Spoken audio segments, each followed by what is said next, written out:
Hello, I'm Dr. Jeanette Raymond, psychologist, psychotherapist, relationship expert, and author of Now You Want Me, Now You Don't. Today I'm going to start a series of videos about dynamics between you and your partner that can be described best by eating habits.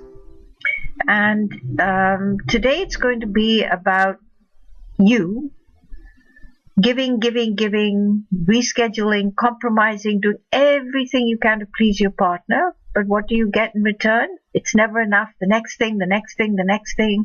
And you're mystified, angry, upset, twisted every which way you can be because you keep on giving and your partner doesn't seem to register it. It just goes in and out and that's it, right? They gobble it all down, but they don't feel like they got anything. So they keep wanting more and they keep looking to you for more and more and more.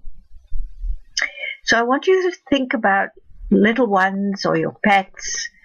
When they get a feast in front of them, they're so excited. They just take it all with their hands and they mash it all up and they put it all down. They don't even taste anything. They don't chew. They don't swallow. They just kind of take it all, put it in, and there's no message to the brain that they've actually eaten anything, that there's anything to digest. They don't feel full. They don't feel like they've had a great meal. They don't feel like they've had different textures and sensations and tastes and smells and all the rest of it that would make a regular meal something worth savoring, taking your time over, paying attention and enjoying and feeling the fullness of it. So I call these people gobblers.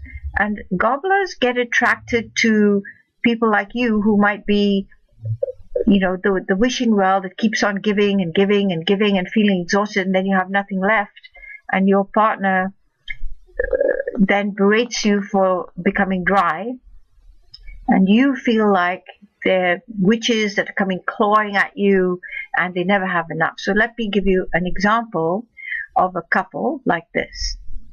So in the relationship, the guy worked very hard. He was made a lot of money, and he gave his wife a lot of material things, house, cars, maids, everything you could possibly want, nannies for the children, kids in private school, swimming pool, everything that, shopping, whatever she wanted, no problem. But it was never enough for her. She wanted more and more and more. She wanted him to pay attention to her emotionally. So, whatever she gobbled up that he gave, whether it was phone calls or texts or presents or cars or meals or sex or whatever it was, she would always respond with something, but it just didn't touch that, that little spot that gets satisfied. And so she'd always want more, but you didn't give me this and you didn't give me that. So whatever she got, she would look to what she didn't have. And he would get absolutely worn out, in a tizzy, running around in circles, and fed up, angry, and then not wanting to give her anything, which then made her feeling of not getting anything true. So she kind of created the self-fulfilling prophecy whereby his giving, and his resentment about it not being received and acknowledged and made her feel full, he didn't want to give. So that's how it worked. And then on his end, he wanted acknowledgement. He wanted to make her feel full, like a good meal should. Did you swallow it? Did you taste it? Did you even know I gave you anything? So it was very dissatisfying on both their parts. But what the point I'm trying to make here is that gobblers come from childhoods where they never knew what was going to come next. Were they going to get a meal? Were they going to get a hug? Was someone going to read them a story? Were they going to get taken to school? Would they have to walk back? Would they have any lunch? They didn't know. Their lives were chaotic, unpredictable, very unsafe, very threatening. So whatever there was, they were in competition and they got to gobble it down and gobble it down. The biggest fear is a fear of loss, of not having it. So they have to take whatever's there, stuff, but they never feel full because they don't taste, chew, and have the sensation of getting and receiving. It's in and out. And they choose this wishing well you who gives and gives and gives and gives to satisfy that demand.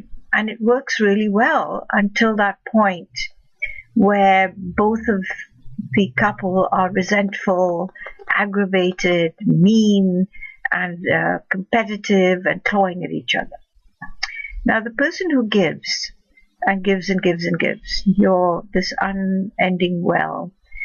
I bet you have had a childhood where you tried to please one or more of your parents all the time. You were the A student. You were the one who took care of the kids when they weren't around. You were the one who kept quiet when your parents needed peace. You were the one who took care of all the problems when they arose and made sure your parents didn't have too much on their plate. You tried and you tried and you tried and you tried to make them feel good, to make them want you, to make them feel like you were enough, you were good enough, and it never came. So when you grow up, you choose the gobbler because that's who you want to do it again and have your needs met. It's very, very, very difficult because you just keep repeating the same old stuff in a way that's destructive. It's self-destructive and destructive towards each other. So if you recognize these aspects of your early life, whether you're the gobbler who felt unsafe and threatened and had to stuff and stuff and stuff and never really realized you had anything, or whether you're the one who gave and gave and gave and tried to please and please and please and never really felt that you were worth it, that you were never enough, you need to really take that on board and try and work with it, work with it in therapy. Do some artwork, do some collage and create those experiences. Get in touch with them and then talk to your partner about those experiences. They don't know what you went through. They don't know why you are like you are, that it's not personal between the two of you. These are things from your childhood that haven't been worked out and that are being unsuccessfully tried to work out in your partnership and threatening its viability. So do some artwork, talk, go to therapy, and then sometime down the road you might be able to go to couples counseling and see how you can begin to let the gobbler start feeling full so that what you give is recognized and it means something, and for the one who's giving to feel that you really are enough.